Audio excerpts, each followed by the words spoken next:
Hey guys, this is the Christian Atheist coming again. I wanted to make a video yesterday when I watched the video of the amazing atheist called Christianity Seriously.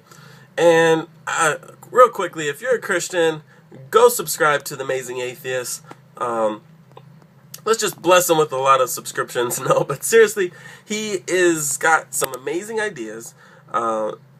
I truly believe that atheists have this huge nose, this huge ability to smell hypocrisy. And so over the years, I've befriended myself with as many atheists as I can find and get them close and listen to them.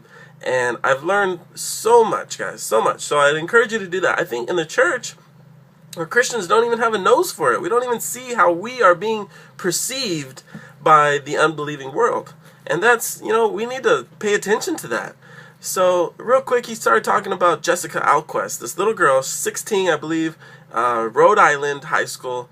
There's a prayer mural that sounds like it's been there for a long time. People loved it. Well, she didn't really like it. She's an atheist. Doesn't believe in God. And here's this, mural about prayer. So she takes it to the Supreme Court, and she wins, okay? So all these Christians are calling her the B word and saying I hope she burns in hell for what she's done for eternity, and I hope the school goes up in flames and burns down when they take down the mural. It's just ridiculous, guys. We're Christians. We don't have sacred this or sacred that. Like, God lives within us, and we're supposed to be pouring out that love to people. How is that love, guys? How are we... I don't get it. So, it's a great point, Mr. Amazing Atheist. He goes on to talk about abortion clinics, and I agree. Since when did Jesus go around protesting people's sin and this and that? I mean, what would he have done?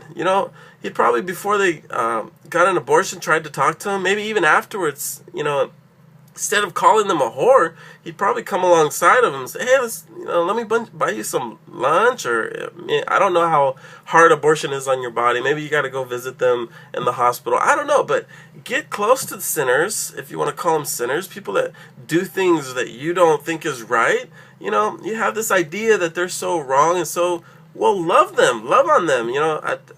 That's how we're supposed to be fighting it. So it is very hypocritical, or it's hypocrisy, the way that we're acting. So, I completely agree with you, sir. So he also brought up the fact that Ron Paul, who I love, I'm voting for Ron Paul, if that encourages anybody, or I'm giving my endorsement to Ron Paul right now.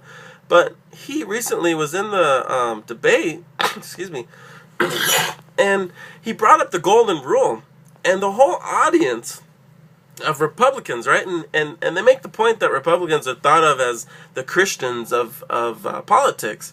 Well, they boo him.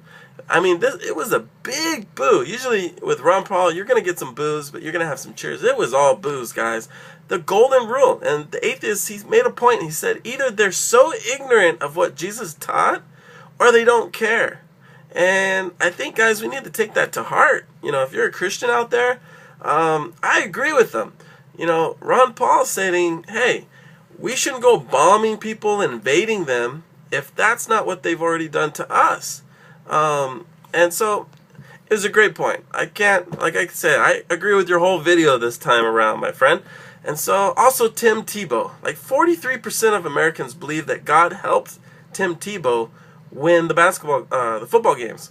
Okay? Another 10 or 15% said that they're pretty sure that he did. Okay? And guys, that comes across to atheists as absurd. It comes across as God's helping your team cheat just because your quarterback loves him or is more, I don't know what the word is, dedicated to him, that God's going to care about this stupid football game.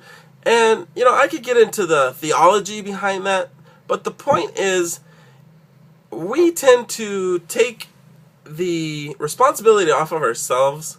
Tim Tebow did a great job because he trained, because he worked hard, because he focused, because he had the ability to do those things. He didn't win because he prayed. I'm sorry. But they bring up the great point, if God is an interventionalist God that intervenes in our daily lives, Why does he intervene for the poor, for the sick, for the hungry, for the starving, for the people that are going through famines, for all those people, guys? And it's a great point. And so I think Christianity, for a long time, we've taken the position of prayer to God, for God to do something here on earth. And I think if Christians would flip that around, to where God, actually Jesus said, hey, I'm giving you guys all authority to go out, heal the sick, raise the dead, heal the lame. He told us to do it, guys. Let's stop praying to God. Ooh, I'm going to get in trouble for that one. Stop praying to God for him to do stuff that we were supposed to do. If Christianity was out there loving and serving and praying for people and blessing people, they wouldn't be so, I don't know. It's just Christianity. Think about it. How does that look? How does that sound when we're sitting back praying to God for him to do these things? Okay? So anyways, Mr. Atheist, you're amazing.